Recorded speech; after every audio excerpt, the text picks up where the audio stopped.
नमस्कार मंडळी आनंद या मालिकेचा आजचा भाग खूप इंटरेस्टिंग आणि खूपच भारी दाखवलेला आहे बरं का.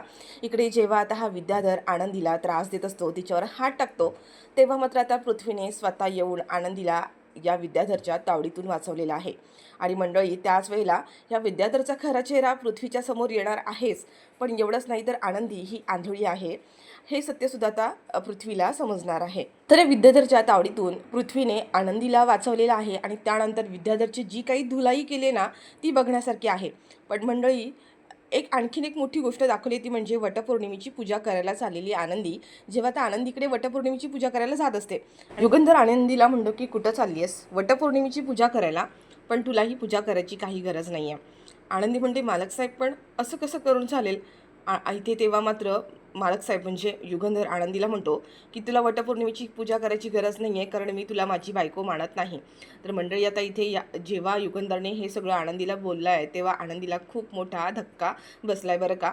पण तरीसुद्धा आनंदीने आता युगंधरला इथे उत्तर दिले बरं की मालक साहेब तुम्ही जरी मला तुमची बायको मानत नसलात तरी माझं तुमच्याशी लग्न झालंय, मी तुम्हाला नवरा मानते.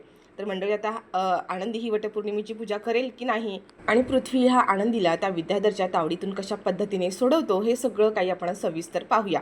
तर मंडळी त्याआधी तुम्ही आपल्या चॅनलवर नवीन असाल आणि चॅनलला अजूनही सबस्क्राईब केलं नसेल तर चॅनल आता सबस्क्राईब करून घ्या, म्हणजेच मालिकांचे असेच येणारे नवनवीन व्हिडिओज आणि नवीन अपडेट्स सगळ्यात आधी तुम्हाला आपल्या चॅनलवर पाहायला मिळतील. आणि हो, सोबत व्हिडिओला लाईक करायला सुद्धा विसरू नका. म्हणजे इकडे मिताली जी आहे ती आता तिच्या आईची म्हणजे समिताची नथ हातात घेऊन तिथे रडत बसलेली असते. तिला तिची खूप आठवण येत असते आणि त्याच वेळेला आता शिल्पा बाहेर येते. आता पृथ्वी आणि मिताली दोघंसुद्धा बाहेर बसली आहेत. आता ही जी शिल्पा आहे ती म्हणते काय रे पोरानो, अजून झोपला नाहीत तुम्ही. त्यावर आता ही मिताली रडत असते. तर पृथ्वी म्हणतो की आत्या, मितालीला आईची खूप आठवण येते. बघ ना, दिवसभर आईची नथ तिने हातात घेऊन तिची आठवण काढत रडत बसली आहे. कशी तिची समजूत घालू सांग. आता इथे शिल्पा जाते आणि त्या दोघांच्या जवळ बसते. पृथ्वीला सुद्धा जवळ घेते आणि म्हणते की बाळानो, एवढी काळजी नका करू आणि थकून आलात जरा जाऊन आराम करायचा. आता इथे पृथ्वी म्हणतो की मिताली बघ ना, दिवसभर रडत बसली, आईची नथ हातात घेऊन बसली आहे. तिला आईची खूप आठवण येते. आत्या आत्या, मी तुझ्याकडे एक गोष्ट मागू का? तुला राग तर येणार नाही आहे ना? आता ही शिल्पा म्हणते की अरे, राग काय, हक्काने माग, काय हवंय तुला, काय हवं आहे. त्यावर आता हा पृथ्वी येतो आणि याच्या शिल्पाच्या शेजारी बसतो.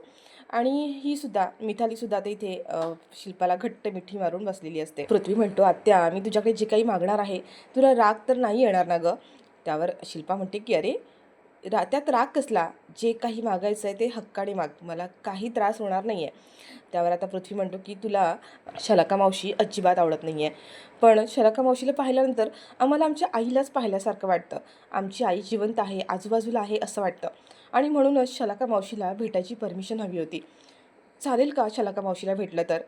आता शिल्पाला खरं तर शलाका आवडत नाही आहे, पण पोरांच्या आनंदासाठी ती मानेने हो म्हणते की हो, तुला भेटायचं आहे, जर तुम्हाला शलाकाला भेटून बरं वाटणार असेल तर तुम्ही भेटा तिला. मिताली लगेच म्हणते की थँक्यू सो मच आत्या. मिताली लगेच पृथ्वीला म्हणते दादा फोन दे ना, मी लगेच शलाका मावशीला फोन करते. आणि आता ती इथे पृथ्वीकडून फोन घेते आणि तिकडे शलाकाला फोन करते. आता शिल्पाला थोडंसं वाईट वाटतं की पोरांना एवढं सगळं झाल्यानंतर सुद्धा त्या शलाकालाच भेटायचं आहे.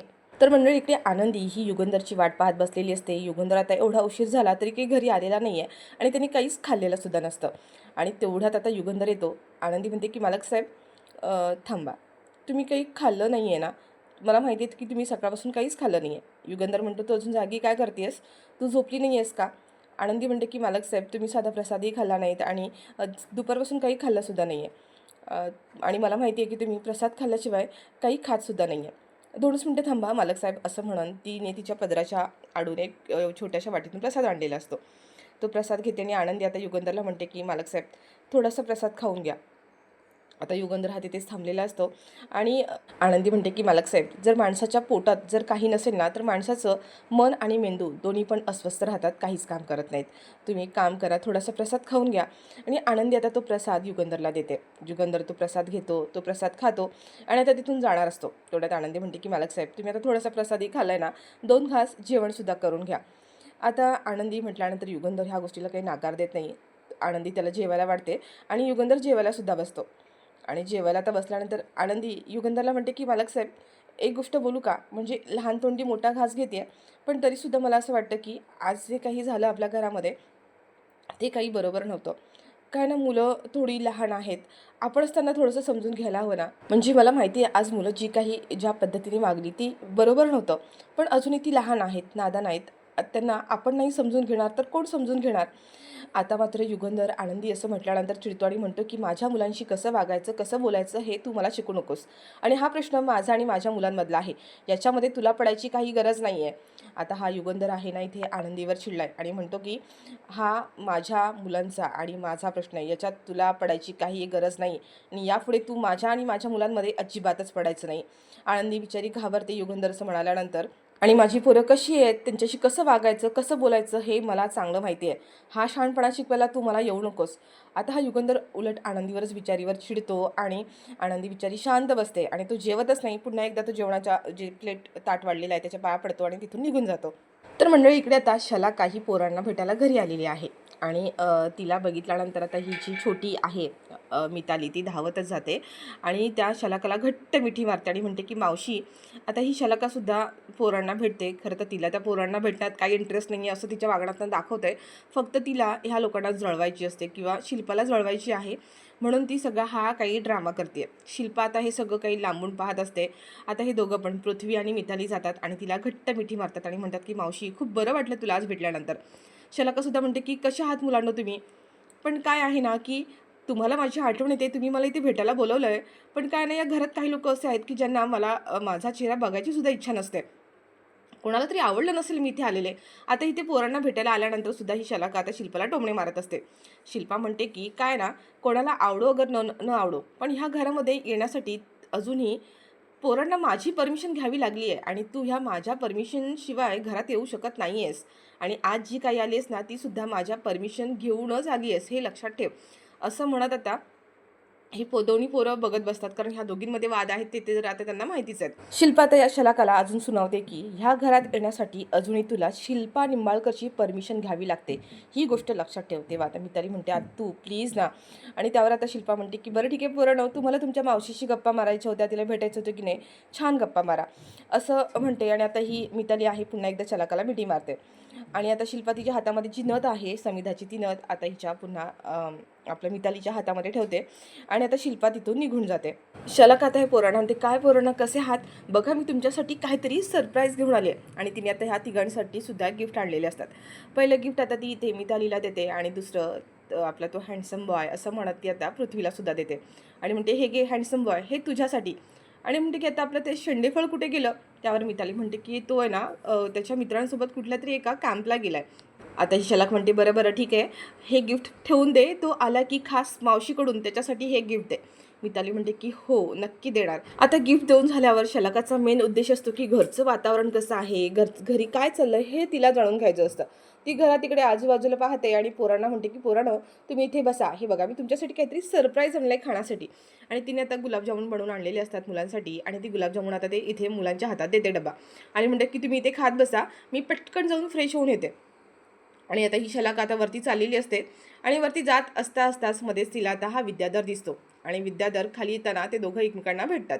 विद्याधर शलाकाला म्हणतो एवढ्या रात्रीला तुम्ही इथं इथं येण्यामागे तुझा नक्कीच काहीतरी हेतू असणार आहे, असंच तू येणार नाही आहेस. त्यावर आता ही शलाका म्हणते की म्हणजे काय, या हवेलीमध्ये नक्की काय चाललं आहे, काय सुरू आहे, हेच मला जाणून घ्यायचं होतं म्हणून मी इथे आली आहे. त्यावर विद्याधर म्हणतो की वाटलंच, पोरांचं निमित्त काढून चांगलं कारण भेटले बरं का. त्यावर आता इथे जी शलाका आहे ती विद्याधरला म्हणते काय मग तुमचं पाखरू कुठे आहे. त्यावर आता हा विद्याधर इकडे तिकडे पाहतो आणि म्हणतो की पाखरू पाखरू असेल की इथंच कुठंतरी. आणि त्यावर आता विद्याधर म्हणतो की चला मी येतो, माझं खूप महत्त्वाचं काम आहे. आता विद्याधरची रात्रीची कामं काय असतात ते माहिती आहे, तो तिथून निघून गेलाय. शलाकासुद्धा आता वरती जात असते आणि वरती जाता जाता ती पुन्हा खाली येते आणि म्हणते की मुलांनो खालीत का मिठाई, कसे झालेत गुलाबजामुन. आणि तेवढ्यात आता हा विद्याधरसुद्धा खाली येतो आणि म्हणतो की अरे मावशीने खास पोरांसाठी गुलाबजामुन बनवून आणलेत. आणि तो सुद्धा जातो आणि त्यातला एक गुलाबजामुन खातो आणि म्हणतो की खा खा, मावशीने एवढे प्रेमाने गुलाबजामुन बनवून आणलेत ना ते तुम्ही खा. आणि आता विद्याधर हा तिथून निघून गेलेला आहे. शलाका सुद्धा आता येते आणि म्हणते की पोरांनो कसे झालेत गुलाबजामुन, आवडले का तुम्हाला. मिताली म्हणते की हो मावशी गुलाबजामुन खूप सुंदर झाले होते, मला आवडले. मावशी माझी एक ना रिक्वेस्ट होती तुला. ॲक्च्युली का गं. आता ही शलाका म्हणते की रिक्वेस्ट, बोल ना काय हवं होतं. त्यावर आता ही मिताली म्हणते की ही माझ्या ना आईची नथ आहे आणि तिची आठवण आहे, मला तिला नथ घालून पाहायचं होतं. पण तू एक काम करशील का, माझ्या आईची नथ तू घालशील. तू जर आईची नथ घातलीस ना की मला तुझ्यात माझी आई दिसेल. आता ही शलाका म्हणते की अगं हो का नाही. आता पुढे समीदाचा फोटो लावलेला असतो आणि ज्या फोटोमध्ये समीदाने नथ घातलेली असते ना तीच ती नथ असते. शलाका आता ती नथ घेते आणि स्वतःच्या नाकात घालते आणि तिला बघून आता इथे पृथ्वीला आणि मितालीला दोघांमध्ये सुद्धा त्या शलाकामध्ये त्यांची आई जाणवते. आणि आता ही मिताली घट्ट तिला मिठी मारते. दोघं जण तिच्याकडे पाहतच बसतात. मिताली तर खूपच भावूक झालेली असते. आता शलाकाला तर ह्या संधीचा फायदा हवा असतो, कारण तिला माहिती आता पोरं इकडे आली आहेत आणि ती स्वतःमध्ये म्हणजे आता या शलाकामध्ये स्वतःच्या आईला पाहतात आणि या संधीचा फायदा घेत आता शलाकाला कळतं की आपण या संधीचा फायदा घेत परत परत इथे येऊ शकतो. आणि तेवढ्यात आता मिताली जी आहे ते म्हणते, मावशी ऐक ना, आपण एक काम करूया का, एक सेल्फी घेऊया. आज तू आईची नथ घेतलीस आणि सेम आईसारखी दिसतेत. त्यानिमित्ताने आपली एक आठवण म्हणून तिघांची. आणि लगेच आता हा पृथ्वी त्या तिघांची एक सेल्फी काढून घेतो. तर मंडळी इकडे आता दुसऱ्या दिवशी सकाळी नाश्ता करायची वेळ झालेली असते आणि आनंदीने सुनीताला एक साडी आणायला सांगितलेली असते. आनंदी सुनीताला म्हणते की सुनीताताई, तुम्हाला मी काल ना एक गोष्ट सांगितली होती, ते काम तुम्ही केलं आहे का? सुनीता म्हणते की हो आणि ताई मी ते काम केलं आहे. पण ऐका ना, तुम्ही हा जो निर्णय घेतला आहे तो बरोबर आहे का?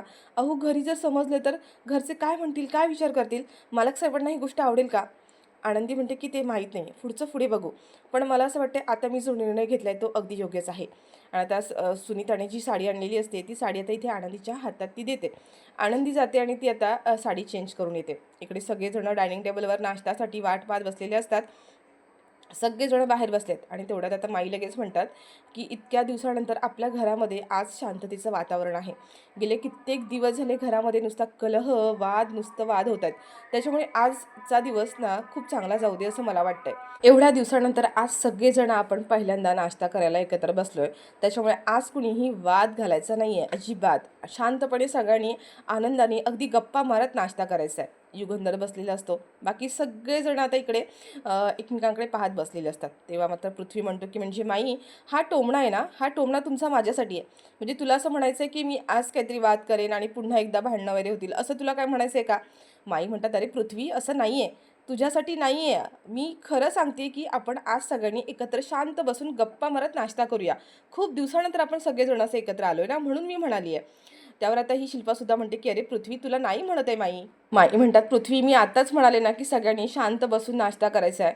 कुणीही कोणाला काहीही बोलायचं नाही आहे.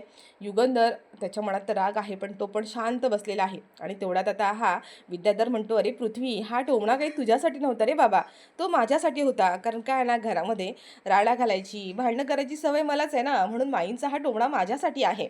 त्यावर माई आता म्हणतात की विद्याधर, मी तुला सुद्धा बोलत नाही आहे. मी सगळ्यांसाठीच ही गोष्ट बोलते की सगळ्यांनी शांत बसून नाश्ता करा.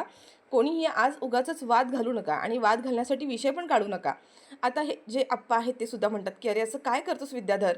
पण विद्याधर कोणाचं ऐकेल तर काय? विद्याधर म्हणतो, हां हां हां, मला माहिती आहे ना, हा टोमणा माझ्यासाठीच होता. काय ना, या घरामध्ये काही झालं, भांडणाला कारण झाले की त्याला निमित्त मीच असतो. त्याच्यामुळे माईंचा हा टोमणा माझ्यासाठीच आहे.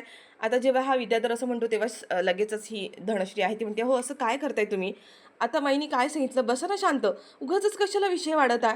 आता जेव्हा धनश्री असं म्हणते तेव्हा मात्र हा विद्याधर धनश्रीवर ओरडतो आणि म्हणतो की धने, तुझा आवाज बंद कर, मध्ये मध्ये बोलायचं नाही. आणि आता तो सगळ्यांसमोर धनश्रीवर ओरडतो. धनश्रीला म्हणतो की तुझं थोबाड बंद कर, तुला इथं मधं मधं बोलायची काही गरज नाही आहे. धनश्री बिचारी आता शांत बसते. आणि तेवढ्यात आता माई पुन्हा म्हणतात की अरे विद्याधर, काय चाललंय तुझं? आताच मी म्हणाले ना की नाश्ता करताना कोणाचाही आवाज नको आहे, शांत बसा. तेवढ्यात आता शिल्पासुद्धा म्हणते की विद्याधर, माईंनी ही गोष्ट सगळ्यांसाठी सांगितली आहे, कृपया आज करून तरी शांत राहा, बोलू नका. आणि एवढं सगळं चालू असताना आता शिल्पा लगेच म्हणते की नाश्ता राहायला कुठे? आणि ती सुनीताला आता आवाज देते. आणि तेवढ्यात आता सुनीता आणि आनंदी दोघीसुद्धा नाश्ता घेऊन बाहेर येत असतात. आनंदीने आता जे नोकर लोक आहेत सुनीता वगैरे त्यांच्यासारखी सेम साडी घातलेली असते आणि सुनीताच्या मागोमाग आता आनंदीसुद्धा बाहेर आली आहे. आनंदीला आता ह्या साडीमधला लूक बघून सगळ्यांनाच मोठा धक्का बसला. आता विद्याधर, शिल्पा, माई, धनश्री सगळेजण आता इकडे आनंदीकडे पाहत बसतात. आणि विद्याधरला सुद्धा आता खूप मोठा धक्का बसला. आता इथे जी मिताली आहे आणि पृथ्वी, त्यांना काही विशेष वाटत नाही आहे, कारण आनंदीने त्यांना अशीच ओळख करून दिली आहे की ती ह्या घरची नोकर आहे. पण युगंधर म्हणत असतो की आनंदी आणि ह्या साडीमध्ये? आणि लगेच आता युगंधर आनंदीला म्हणतो की आनंदी, हे काय, तू ही साडी का घातलीस, हे कपडे का घातलेस? तेवढ्यात आता आनंदी बिचारी काय बोलायच्या आधीच हा पृथ्वी म्हणतो की हे कपडे का घातले म्हणजे? आता नोकर लोकांनी काय कपडे घालायचे आणि काय नाही हे तुम्ही ठरवणार का? तर नोकर आहे ती तर नोकरांचेच कपडे घालणार ना ती. हा विद्याधर आता आनंदीकडे पाहतो आणि म्हणतो की बरं झालं हिने स्वतःला नोकर म्हणून बनवून घेतलंय, म्हणजे आजपासून माझ्यासाठी रान मोकळं, असा आता तो विचार करत असतो. म्हणतो बरंच झालं हिने स्वतःलाच नोकर म्हणून घेतलंय ते, म्हणजे आता मला हिच्याजवळ जाण्यापासून कोणी बी अडवू शकत नाही. युगंधर आता पुन्हा आनंदीला म्हणतो की आनंदी, हा सगळा काय प्रकार आहे, काय कपडं घातले तुम्ही, ही नोकरांची कपडं का घातली आहे? तेव्हा पृथ्वी म्हणतो की नोकरांची कपडं का घातली, म्हणजे नोकर आहे ना ती, मग तिच्यासाठी काय तुम्ही वेगळा स्पेशल ड्रेस कोड शिवणार आहात की काय? युगंधर म्हणतो की नोकर, कारण तर युगंधरला हे माहीतच नाही की आनंदीने स्वतःची ओळख ही नोकर म्हणून बनवून दिलेली आहे. त्यावर आता युगंधर म्हणतो की नोकर, त्यावर पृथ्वी म्हणतो की नोकर नाहीतर मग काय, जसं तुम्ही बोलताय जसं काही ही ह्या घरची मोठी मालकीण आहे. आता ह्या दोघांच्या बोलण्यावरती बाकी सगळेजण ह्या दोघांकडे पाहत बसलेले असतात. आनंदीला सुद्धा काय बोलावं काहीच कळत नाहीये. तेवढ्यात आता विद्याधर लगेच म्हणतो की दादा, पृथ्वीनं काहीतरी विचारलं तुला, त्याचं उत्तर दे की. आता युगंधरला काय बोलावं काहीच कळत नाहीये. तेवढा शिल्पा म्हणते की कोणीच कोणाला काही सांगायची गरज नाहीये. काय चाललंय तुमचं? आताच माई मगाशी म्हणाल्या ना की नाश्ता करायला बसतोय, सगळ्यांनी नाश्ता शांतपणे अगदी करा. आणि तुमचं हे काय चाललंय? नाश्ता करताना कपड्यावरनं तुम्ही विषय काढताय आणि त्याच्यावरती चर्चा करताय, कोणी काय कपडे घातले आणि कोणी काय करायचे. शांत बसा सगळे आणि नाश्ता करून घ्या. आणि आता इथे पुन्हा सगळेजण शांत बसतात. त्याच वेळेला मात्र पुन्हा आता पृथ्वी म्हणतो की वा युगंधर निंबाळकर वा, तुम्हाला एखाद्या नोकराचे कपडे घातले तर त्या गोष्टीने तुम्हाला फरक पडतोय. पण इतकी वर्ष तुमची बायको जेव्हा तुमच्या समोर होती तेव्हा तिच्याबद्दल एवढी जर काळजी दाखवली असतीत ना, तर आज ती आत्ता आमच्यासोबत असते, आम्हाला ती सोडून गेली नसती. असं म्हणत आता पृथ्वी म्हणत असते, तुम्हाला तुमच्या मुलांपेक्षा ह्या नोकर लोकांची जास्त काळजी आहे नाही का? त्यावर आता म्हणतो की जाऊ द्या, किमान कोणाची तरी काळजी आहे तुम्हाला. आणि तो आनंदीला म्हणतो की आनंदी, खूप नशिबवान आहेस ना तू. त्यावर माई आता म्हणतात पृथ्वी बस कर, बस कर अरे, किती विषय वाढवणार आहेस आणि किती विषय ताणणार आहेस? मी काय म्हणाले होते की सगळे शांत बसून नाश्ता करणं नको हा विषय, कशाला प्रत्येक वेळेला भांडणं हवी आहेत? आणि आता माई सगळ्यांना म्हणतात की आता कोणीही तोंडातून एक शब्दही काढणार नाहीये, सगळ्यांनी शांत बसा आणि ती शांत बसून नाश्ता करा. शिल्पासुद्धा म्हणते की नाश्ता नाश्ता आणा, नाश्ता वाढा सगळ्यांना. आता युगंधरच्या पुढे जी प्लेट वाढलेली असते, युगंधर आता त्या प्लेटच्या पाया पडतो आणि तो तिथून नाश्ता करतच नाही, तिथून रागारागाने आता उठून निघून चाललेला असतो. तेवढ्यात आता आनंदी म्हणते की मालक साहेब, असं नाश्त्यावरती राग काढून, जेवणावरती राग काढून उठून नका जाऊ. युगंधर म्हणतो की मला इथे ह्या टेबलवर बसून नाश्ता करायचाच नाहीये, माझा नाश्ता माझ्या रूममध्ये आणून पाठवून द्या. आनंदी बिचारी हो म्हणते आणि आता युगंधर तिथून निघून जातो. पृथ्वीसुद्धा आता त्याच्याकडे पाहत बसलेला आहे. माई म्हणतात बस करा आता, पृथ्वी नाश्ता करून घे. आणि पृथ्वी आणि आता मिथाली दोघंसुद्धा नाश्ता करायला पाहतात. आणि जे थालीपीठ केलेलं असतं त्या थालीपीठचा एक बाईट आता इथे हा पृथ्वी घेतो आणि त्याला ती चव आता ओळखीची वाटते. याच्या आधीसुद्धा ही चव घेतलेली आहे असं त्याला जाणवतं. आणि तो लगेच म्हणतो की थालीपीठ कोणी बनवलं? आणि तेवढ्यात आता मिथालीसुद्धा तो एक बाईट घेते आणि मिथालीलासुद्धा त्या थालीपीठाची चव आवडते आणि आपण कधीतरी आधी खाल्लं आहे असं तिलाही जाणवतं. मितालीसुद्धा म्हणते की किती छान थालीपीठ बनवलं आहे, कोणी बनवलं हे थालीपीठ? अगदी आईच्या हातची चव असल्यासारखी जाणवली, असं वाटतं की ह्या आधीसुद्धा हे थालीपीठ खाल्लं आहे. तेवढ्यात आता ही शिल्पाला कळतं की हे थालीपीठ आनंदीनेच बनवलं आहे आणि विद्याधरलासुद्धा माहिती आहे. पण शिल्पा इतकी कुचकटायला लगेच म्हणते की कोण बनवणार, सुनीताने बनवलं हे थालीपीठ. पृथ्वी म्हणतो की नाही, सुनीताताईने हे थालीपीठ नक्कीच बनवलं नाही आहे, ही चव याच्या आधीसुद्धा मी कधीतरी खाल्ली आहे असं मला जाणवतं. माईंना आनंद होतो कारण माईंना माहिती आहे हे थालीपीठ आनंदीने बनवलं आहे आणि ही आनंदीच्या हातची चव आहे. मितालीसुद्धा म्हणते की हो ना दादा, हे थालीपीठ मी सुद्धा याच्या आधी कधीतरी खाल्लं आहे, याची चव खूप ओळखीची आणि जवळची वाटायला लागलेली आहे. आणि आता इथे शिल्पाला कळतंय की म्हणजे हे आनंदीच्याच हातचं थालीपीठ आहे आणि ह्या पोरांना आवडलं तर आता कुठेही पोरं तिच्यावर परत इम्प्रेस वगैरे झाली तर या गोष्टीची तिला भीती वाटते. पृथ्वी म्हणतो की नाही, सुनीताताईंच्या हातचं हे थालीपीठ नाहीच आहे, त्यांच्या हातची चव मला माहिती आहे ना, हे थालीपीठ दुसरंच कोणीतरी बनवलं आहे. कोणी बनवलं आहे आत्या? आता शिल्पा इथे शांत बसलेली असते. तर इकडे आता आनंदी मालक साहेबांच्या रूममध्ये त्यांच्यासाठी नाश्ता घेऊन येते. युगंधर त्यांना म्हणतो की आनंदी, हा सगळा काय प्रकार आहे? तू अशी नोकरांची साडी घालून सगळ्यांसमोर कशा पायी गेलेली आहेस? त्यावर आनंदी म्हणते की मालक साहेब जाऊ दे ना. पण आता युगंधर म्हणतो की आनंदी सांग, तू हे समजत का आणि कशा पायी केलं? आनंदी म्हणते की मालक साहेब, जर आपल्या पोरांना हे समजलं तर. लगेच युगेंद्र म्हणतो की आपली पोरं? तेवढ्यात आता आनंदी ती गोष्ट सावरून घेते आणि म्हणते की मालक साहेब, अशा पद्धतीने जर मुलांसमोर हे सत्य आलं की आपलं लग्न झालंय तर मुलांना ही गोष्ट आवडणार नाहीये आणि घरामध्ये आणखीनच वाद निर्माण होतील. आधीच तुमच्यामध्ये इतके मतभेद निर्माण झालेले आहेत, मुलं तुमचा राग करतात आणि त्यात अजून त्यांना कळलं की आपलं लग्न झालंय तर ती गोष्ट त्यांना अजिबातच आवडणार नाहीये आणि म्हणूनच मी हा निर्णय घेतलाय. पण आता युगंधर म्हणतो की पण ही गोष्ट कधी ना कधी मुलांना समजणारच आहे ना, आज ना उद्या कळणार आहे. त्यावर आनंदी म्हणते की हो आज ना उद्या कळणार आहे, पण आपण तेव्हा त्यांना समजून घेऊ, समजून सांगू, आपण त्यांना पटवून देऊ. पण ही वेळ ती नाही आहे, ही वेळ नाही आहे. युगंधर म्हणतो पण खोटं हे खोटंच आहे. आज ना उद्या त्यांना कळणार आहे आणि असंही मी कोणाला घाबरत नाही. कोणाला काही घाबरायची गरज नाही आहे. अख्ख्या गावासमोर मी तुझ्या गळ्यात मंगळसूत्र घातलंय, तुला बायको म्हणून स्वीकारलंय. मग आता लपवाछपी कशाला, लपून ठेवायची काय गरज आहे? आनंदी म्हणते की नाही मालक साहेब, मला आपल्या मुलांचं मन प्रेमाने जिंकायचंय. आता युगंधर पुन्हा म्हणतो की आपली मुलं. आता आनंदी जी काही आपली मुलं म्हणत असते ही गोष्ट काही युगंधरला पटलेली दिसत नाहीये. आनंदी म्हणते की मालक साहेब तसं नाही, पण मुलांना थोडंसं त्यांच्या कलेने घ्यावं लागेल, त्यांना समजून घ्यावं लागेल. डायरेक्टली ही गोष्ट त्यांच्या समोर आली तर त्यांना ती नाही पटणार आणि ते समजून पण घेणार नाहीये. आणि त्याच्यामुळे आपण हळूहळू त्यांना ही गोष्ट पटवून देऊया. आता मंडळी इकडे आता प्रोमोमध्ये असं दाखवलंय की आनंदी ही वटपौर्णिमेची पूजा करायला चाललेली असते. आनंदी खूप छान तयार झालेली असते आणि पूजा करायला निघत असतानाच तिथे युगंधर येतो आणि म्हणतो की आनंदी कुठं चालली आहेस? पूजा करायला चालली आहेस का? पण तुला वटपौर्णिमेची पूजा करायची काही बी गरज नाही आहे. आनंदी म्हणते की मालक साहेब असं काय करताय? पण त्याच्यावर मालक साहेब युगंधर म्हणतो की आनंदी, जरी आपलं लग्न झालं असलं तरी सुद्धा मी तुला माझी बायको मानत नाही. माझ्या आयुष्यात बायकोचं स्थान एकाच व्यक्तीला आहे आणि हे तुला माहिती आहे. त्याच्यामुळे तुला ही वटपौर्णिमेची पूजा करायची काही बी गरज नाही आहे. आता आनंदी म्हणते की मालक साहेब तुम्ही जरी मला तुमची बायको मानत नसलात तरी सुद्धा माझं तुमच्याशी लग्न झालंय आणि मी तुम्हाला नवरा मानते. तर मंडळी इकडे आता असं पुन्हा दाखवलंय की आनंदी ही किचनमध्ये असते, कामं करत असते आणि तेवढ्यात हा विद्याधर तिच्या मागून येतो आणि तिच्या खांद्यावर हात ठेवतो. आता आनंदीला कळतं की आपल्या मागे कोणतरी आहे आणि तिने लगेच ओळखलंय की हा विद्याधरच आहे. आणि विद्याधर आता आनंदीची छेड काढत असतो आणि आनंदी म्हणते की विद्याधर साहेब काय करताय तुम्ही? लांब व्हा माझ्यापासून. विद्याधर म्हणतो की अरे, आता तर तुझ्या घरची मालकीण नाही आहेस, आता तर तू नोकर झाली आहेस. तू सांगितलंस ना की तुझ्या घरची नोकर आहेस म्हणून. मग आता मला इथून कोणीही अडवू शकत नाहीये, ना तुझे मालक साहेब आणि ना कोणी, असं म्हणत तो आता पुन्हा आनंदीच्या जवळ जातो. तर मंडळी या सगळ्यामध्ये आता असं दाखवलंय की जेव्हा हा विद्याधर आनंदीच्या जवळ जातो, तिला त्रास देत असतो आणि तेव्हा हे सगळं आता पृथ्वीने पाहिलंय आणि पृथ्वी आता आनंदीला ह्या विद्याधरच्या तावडीतून वाचवणार आहे. पण आता नेमकं हे सगळं कसं घडणार आहे आणि त्यानंतर पृथ्वी विद्याधरच्या बद्दल त्याचं जे काही मत असतं ते बदलणार आहे का? आनंदीला कशा पद्धतीने सपोर्ट करेल हे सगळं काय आता आपल्याला येणाऱ्या पुढच्या भागांमध्ये पाहायला मिळेल. तर मंडळी तुम्हाला हा आजचा भाग कसा वाटला कमेंट करून नक्की सांगा. व्हिडिओ आवडल्यास व्हिडिओला लाईक करा, शेअर करा आणि चॅनलवर नवीन असाल, चॅनलला अजूनही सबस्क्राईब केलं नसेल तर चॅनल आता सबस्क्राईब करून घ्या. म्हणजेच मालिकांचे असेच येणारे नवनवीन व्हिडिओज आणि नवीन अपडेट्स सगळ्यात आधी तुम्हाला आपल्या चॅनलवर पाहायला मिळतील. आणि हो, सोबत व्हिडिओला लाईक करायला सुद्धा